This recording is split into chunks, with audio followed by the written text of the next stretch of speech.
If you didn't already know, I am an author, and while I primarily write thriller and crime fiction, I do love me some fantasy. When I discovered A Song of Ice and Fire, I gobbled up every book in the series as quickly as I could, and I admire George R.R. Martin's ability to make his characters sympathetic and the delicious tension of putting those treasured characters in repeated peril over and over. I think we can glean some great lessons from his fiction about how to improve our tabletop games. So let's dig into 7 things we can learn from George R.R. Martin about running D&D, Pathfinder, and other tabletop games. And stay tuned to the end for a very self-indulgent and likely controversial segment where I'll talk about how I would have fixed that dumpster fire of the Game of Thrones TV show ending. I have some thoughts. First up, be a gardener, not an architect. George R.R. Martin says, "I think there are 2 types of writers, the architects and the gardeners. The architects plan everything ahead of time, like an architect building a house. The gardeners dig a hole, drop in a seed, and water it. As the plant comes up and they water it, they don't know how many branches it's going to have, they find out as it grows." In terms of tabletop games, this is linear versus open storytelling. The architect knows exactly where the campaign is headed and makes course corrections along the way to ensure that it ends up in the intended place. If you're some kind of master storyteller, I suppose this is fine, but for the vast majority of us, we should be gardeners. We have to remember that tabletop games are not just storytelling games, they are communal storytelling games. And the way you achieve that is by giving your players choices and then making those choices have real consequences that play out in the world. Say your party goes to great lengths to stop the kaiju Tarask from stomping Neverwinter to dust, but that night while they're sleeping, a volcanic eruption destroys the town anyway. The players are going to naturally conclude, well, I guess the GM really just wanted Neverwinter gone and nothing we could have done would have stopped it. Don't do that to your players. Make their choices and actions ripple throughout your world.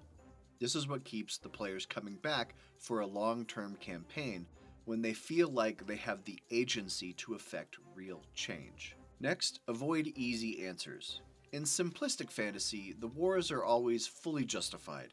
You have the forces of light fighting a dark horde who want to spread evil over the earth. But real history is more complex. There's nothing wrong with telling a story of good versus evil. Lord of the Rings and the original Star Wars trilogy are 2 examples of simple storytelling where there are clear moral boundaries on each side. Martin goes deeper. In his conflicts, you'll find people on the side of the, quote, good guys who are doing things for selfish and messed up reasons, and people on the side of the bad guys who have noble intentions. One thing I always try to do when introducing my players to a faction conflict is find a way to make sure they hear from an NPC on each side. Trust your players with moral grayness. Trust your players to make their own decisions about who is right and who is wrong, and always show them that conflict is not clear-cut. In one of my home games, the PCs discovered that a group of wood elves had conducted a bloody raid to exile a community of drow from the forest, and so the drow were then gathering forces to take back their home. And as my players were now firmly on the side of the disenfranchised drow, I let them learn that the drow were assembling at a nearby fort, but they had slaughtered all of the humans there in order to commandeer it.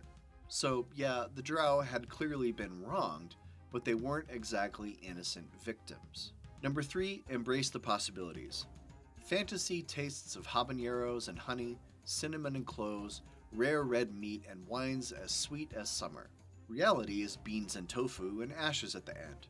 Reality is the strip malls of Burbank, the smokestacks of Cleveland, a parking garage in Newark.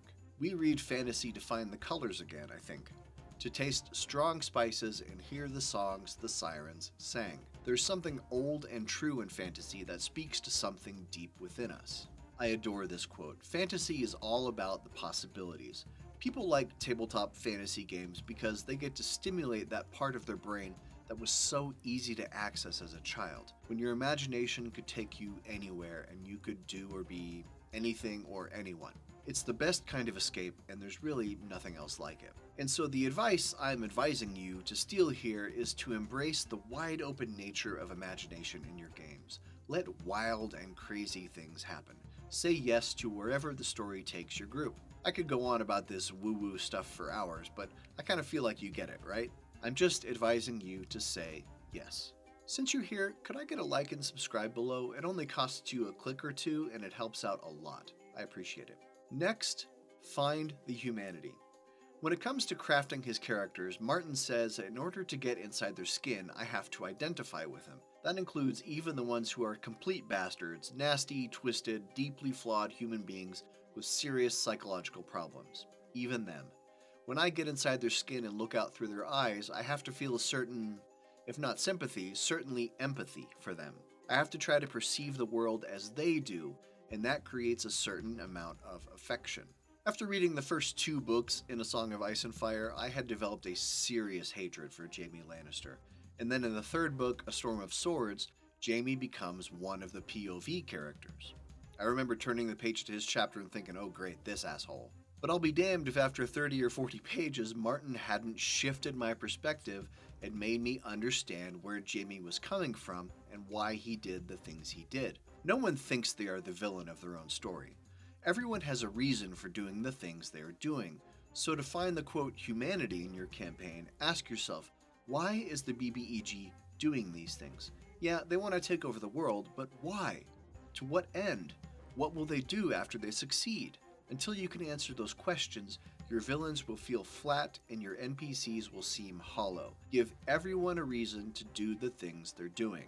5th on our list is read. You might notice every single author in the world gives this same advice, but it's worth repeating. George R.R. Martin says, and not just the sort of thing you're trying to write, be that fantasy, sci-fi, comic books, whatever. You need to read everything. Read fiction, nonfiction, magazines, newspapers.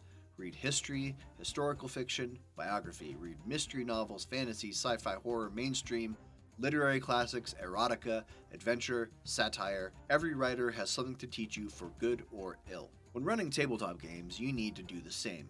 Read all the rule books you can get your hands on. Play in every system you can. Watch actual plays. Read books about how to be a good player or GM. Watch every single video on my YouTube channel. Just kidding. Or am I? Seriously though, I need the clicks. Next is start small.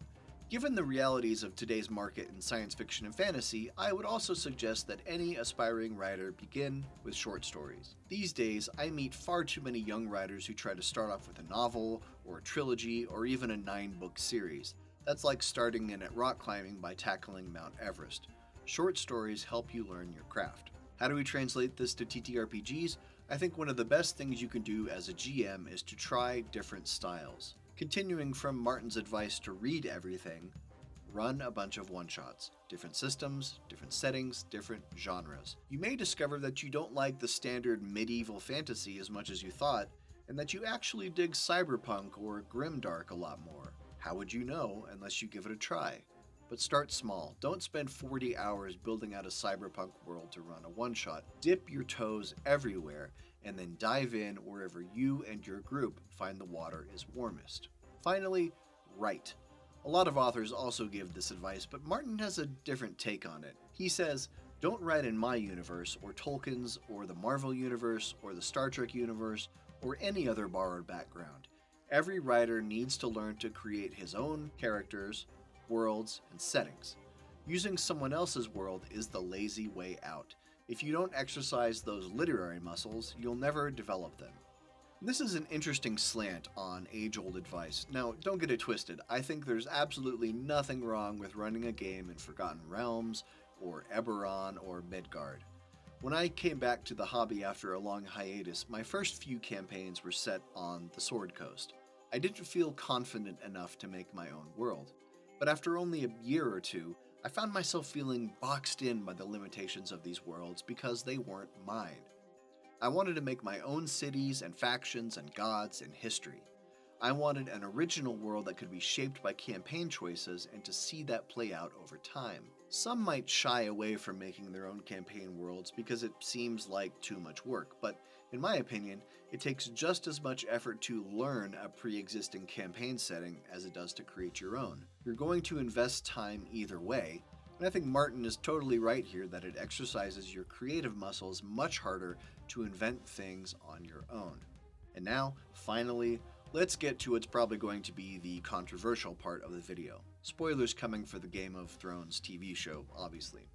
Like a lot of people, I loved the first few seasons of the HBO show, and also the final season was a train wreck. The last episode specifically. Well, I think they could have solved a lot of the final season's problems by doing a better job of gradually showing Daenerys' descent into madness. I'm going to focus on the final episode. Here we go. The first half would be basically the same. Atop her dragon, Dany cripples the defenses of King's Landing in the assault. Cersei is smug in her tower. Jon Snow beats the Queen's army in the streets. Euron Greyjoy stabs Jaime Lannister, but Jaime then kills Euron. They're all waiting for the city bell to ring to indicate surrender. Then, here's what I would change in the second half. Dany and Cersei face off across the distance, staring at each other. Tyrion realizes Cersei is not going to ring the bell, so he tricks someone into ringing it. This gives Tyrion a chance to be smart and manipulative, since being smart and manipulative is pretty much his whole shtick. Dany sees soldiers mixed in with the commoners below and she considers burning them all. Will she throw away everything she's worked for in her moment of desperation? But then, Cersei hears the bells and realizes she's going to lose the city, so she triggers the rest of her wildfire, burning King's Landing to the ground. She figures if she can't have it, then no one can. This tracks with Cersei's reckless villainy. Dany tries to fly over to attack Cersei, but Cersei escapes down into the catacombs. Jaime is there and escorts her into a tunnel toward the exit. Oh no, it seems like they're gonna get away. Then, flash to a quick shot of real Jaime, dead outside the castle from his stab wounds. He did kill Euron, but we now realize the combat got him too. Cut back to Jaime and Cersei, and the shape-changing assassin Arya takes off Jaime's face as she draws needle to stab Cersei so Arya could finally finish her kill list. What do you think? Not bad, huh? And that's all, folks. Until next time, this is GM Jim. Now go have some fun.